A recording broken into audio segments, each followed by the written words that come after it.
Hey everyone, welcome to June's Music News Roundup. My name is Rosie Dietrachs, also known as Roisin. I feel like June has been such a crazy busy month, so let's just get right into it. So we had amazing new music this month. We had the return of Arcade Fire with Everything Now, a new single from Oh Wonder with Humans. Lido teamed up with They for Not Enough, which I think is arguably one of the catchiest songs you're going to hear this summer. We had Everything's new single, Can't Do. Then we had Bicep with Aura. Vince Staples then teamed up with Kuka and Kendrick Lamar for Yeah Right. And then, of course, we had the long-awaited return of The Killers with The Man. So you see, quite a busy month. But then to top that off, we had one of the biggest festivals in the world. Yes, Glastonbury. I'm sure it just dominated all your timelines and news feeds, but I was pretty glued to it the whole weekend, and I thought the coverage online was absolutely excellent. There were 6 stages streamed online. The BBC had great footage then throughout the weekend. So in the lead up then to Glastonbury, I did my top picks for each day. So I did my top picks for Thursday to Sunday. I didn't do Tuesday and Wednesday because Tuesday, I don't know, they're for the real early birds. Wednesday then about getting in, finding your whereabouts, getting your tent pitched. So I thought Thursday to Sunday would be more than enough. So hopefully you managed to check out one of those acts.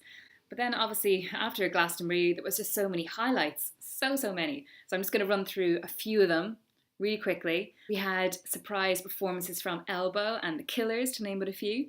BBK tearing up the other stage with their headline performance. The Foos breaking Adele's record of 33 F-bombs. Liam Gallagher's interview with Joe Wiley, where he confessed to watching Love Island over Glastonbury. Then you had, London Grammar's spine-tingling set. It was just so stunning. If you watch one set this whole weekend, watch that. It's just gorgeous. Another funny thing that happened then, we had Lord Buckethead introducing Sleaford mods, saying, "I am Lord Buckethead, intergalactic space lord." What an intro. And then we had Lord's Perspex box on stage, filled with all our backing dancers. That was pretty effective. The Sunday afternoon legend slot with Barry Gibbs, epic. And then there was this band called Napalm Death, I think that's what they're called, I think that's how you pronounce it. And they have a 2-second song, actually less than 2-second song. So the record-breaking world's shortest song, You Suffer, clocks in at 1.316 seconds precisely. So if you watch anything this month, you definitely have time to watch a 1.316 second song. And then, of course, I think man of the festival, Jeremy Corbyn, he was everywhere. So from his Seven Nation Army chants to his rousing speech on the Pyramid stage, it was a pretty epic Glastonbury, and I would have given anything to be there. So we had Ed Sheeran then closing out Glastonbury 2017, but a lot of people criticised his headline set, thinking that he was playing to a backing track, when in fact it was all Ed's clever use of a loop pedal, prompting him to defend his performance on Twitter to say, "Never thought I'd have to explain it, but everything I do on my live show is live. It's a loop station, not a backing track. Please Google." So seeing as there's no Glastonbury next year due to a fallow year, Glastonbury won't be back till 2019. I'm determined to be there this time. So in the meantime, you can catch up on hours and hours of footage on the BBC website, which I will link down below. Okay, moving on from Glasgow to album news. So Liam Gallagher unveiled news of his forthcoming As You Were album, which is set to drop this October, and it's available for pre-order now. Liam has been sneakily adding As You Were to all of his tweets since, I think, May of last year. Very sneaky, but clever. Then the Foo Fighters they're also set to drop their new album, Concrete and Gold, in September. And they did a recent interview with Annie Mac there, and Dave Grohl spilled the beans on a special guest star contributing backing vocals to one of the tracks. So according to Dave, this is the biggest pop star in the world, but he's remaining really tight-lipped on the identity. So of course, rumour mill is going into overdrive with fans speculating who it could be. Maybe Adele, considering Concrete and Gold's producer Greg Kurstin has previously worked with Adele on her album. So we'll never know. What else happened this month? Oh, we had probably one of the biggest album releases of all time, really. Highly anticipated anyway. It was Jay-Z's album 444. So the album came out just at the end of the month there, on the 30th, and it was available exclusively on his streaming service Tidal. So with Beyonce's 2016 album Lemonade bringing up so many unanswered questions and conspiracy theories surrounding Becky with the good hair, is this Jay-Z's official response? So we had learned a few important things from the album. I'm going to quickly run through a few of them, but you can listen to it in your own time and see what you think. So Family Feud definitely tackled the theme of infidelity, which Beyonce alluded to in Lemonade. There's reference to sister-in-law Solange and their infamous elevator argument at the 2004 Met Gala Awards. Then the title track 444 is about Jay making amends and accepting responsibility for his faults and looking towards the future. And there's even a reference to Kanye West on the record too, with Jay alluding to giving Kanye $20 million to stay with Tidal, only to see him slander him on stage shortly afterwards.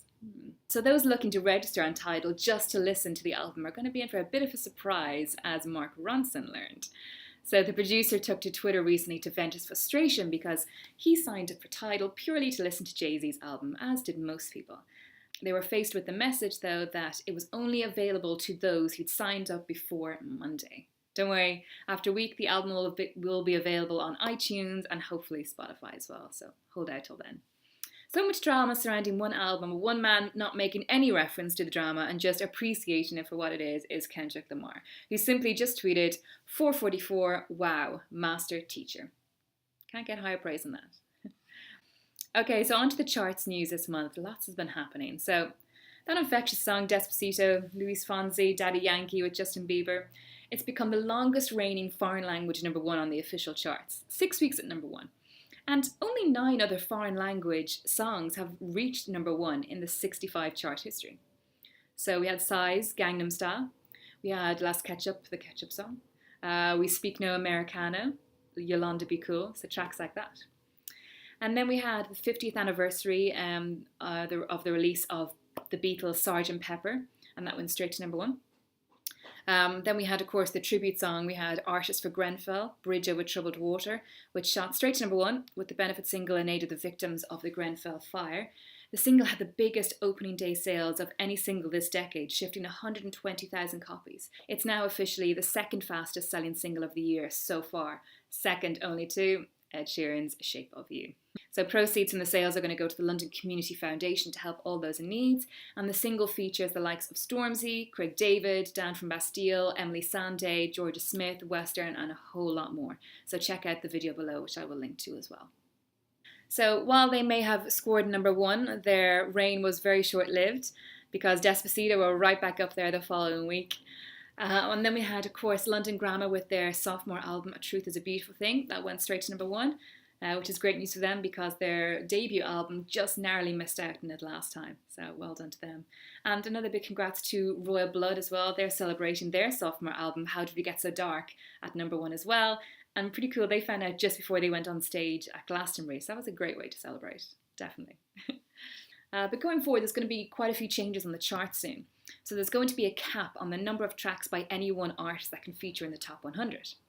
So only the 3 most popular tracks by a lead artist will be eligible for the official chart single, pushing an end to Sheeran's chart dominance along with the likes of Drake and Bieber.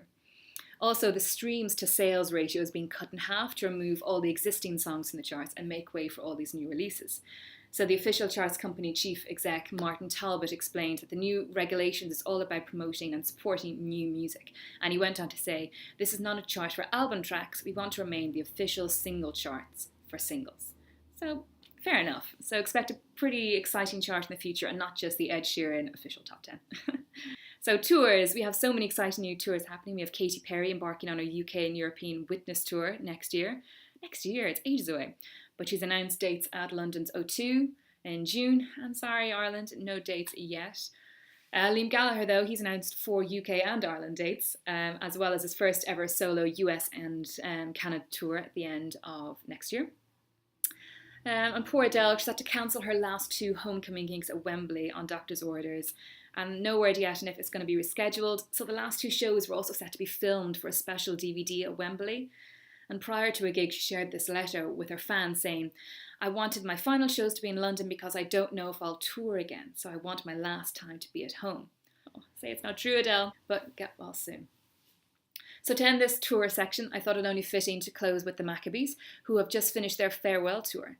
So the 5-piece announced that they were splitting back in August last year. Barely a year after their 4th record, Marks to Prove It went straight to #1 in the charts. To bow out in style, the band performed 5 shows in Manchester and London, with the final gig taking place in Ali Pali. So they had support from Mystery Jets, and then on the final performance, they had special guests Jamie T and Jack Panate to say goodbye with them. So it might be goodbye for the band, but speaking with Annie Mac recently, Felix already spoke about his new record in the works and also his new record company, Yellow Records. So watch this space, Maccabees fans. So, moving on to TV, with the success of last month's Carpool Karaoke with Katy Perry and Harry Styles, this month it was the turn of Glasgow headliner Ed Sheeran. So the chart-topping singer belted out some of his most famous hits, including Shape of You and Sing with his trusty guitar.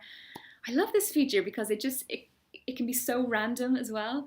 So, for example, Corden challenged Sheeran to a Malteser challenge, where Ed said he could fit 47 Maltesers into his mouth. And of course, Corden challenged him, and he managed to get 55 Maltesers in the end. So that's a pretty unique talent, let's say. And he also had a pretty funny anecdote about Justin Bieber, which involved him hitting Bieber across the face with a golf club. I mean, what's not to love about that? So check that out as well. Time for word of the day. If I said, Kendrick Lamar is a rap god with millions of stans, or I stan for Kendrick Lamar, would you know what I meant?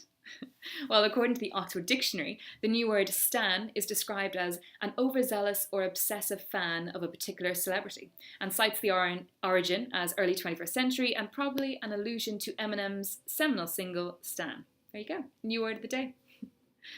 Speaking of Jay-Z earlier, looks like Beyonce and Jay have finally decided on names for their newly born twins. So make way for Rumi and Sir Carter. Yeah, just as unusual as you would expect, but really, are you surprised? Apparently the names were leaked when the names were trademarked by the couple to no doubt expand their ever-growing empire along with Blue Ivy. So time for facepalm moment of the month. Yeah, I've had to include two this month because one is just funny and one is just plain stupid. So let's start with the Jenner sisters, Kendall and Kylie. So they released their fashion line recently, which included vintage t-shirts with famous musicians on them, such as Tupac, Notorious B.I.G., Ozzy Osbourne, Pink Floyd, and The Doors. But with a twist. Kendall and Kylie's face superimposed over the original image. Bearing in mind they were charging $125 for this. So B.I.G.'s mother, Valletta Wallace, hit out at the Jenner siblings saying, "This is disrespectful, disgusting, and exploitation at its worst." And then Sharon Osbourne chimed in with, "Stick to what you know, girls, lip gloss." Ouch. So the Doors lawyer issued a cease and desist letter to Kendall and Kylie's team stating that they're now planning to sue. As you can imagine, the t-shirts didn't last very long and were swiftly taken down, followed by an apology from the sisters. Good luck, girls. And last but not least then, I thought I'd end with a new up-and-coming artist who I think has such potential. Ever hear of Annie Lennox? Well, Annie has been scouted by a US radio station who want to make her a star.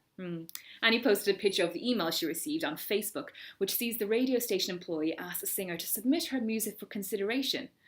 The multi-award-winning singer was approached by the new music coordinator for the LA radio station, who said they came across her music online and really liked what they heard.